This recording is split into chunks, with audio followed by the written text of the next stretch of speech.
Assalamualaikum dan salam sejahtera. Okey, bertemu lagi di channel Encik Nelayan.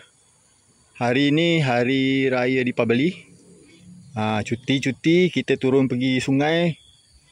Tengok dapat ikan ubi seekor. Hidup lagi ni.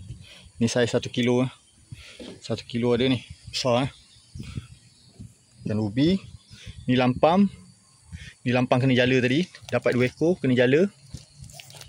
Okey, ni yang bawang merah ni kena bubu.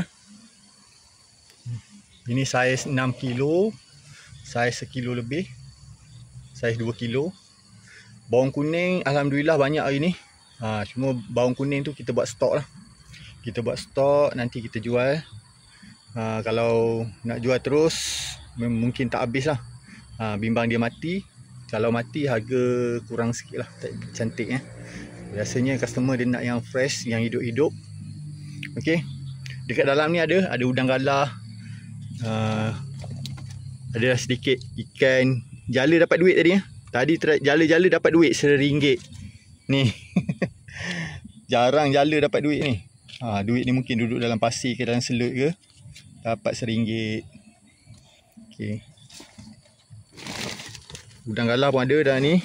Jala tadi tapi tak besar sangat lah. Ni ada dah dapat udang galah. Boleh lah nak goreng. Okey, ngam cantik. Assalamualaikum dan salam sejahtera.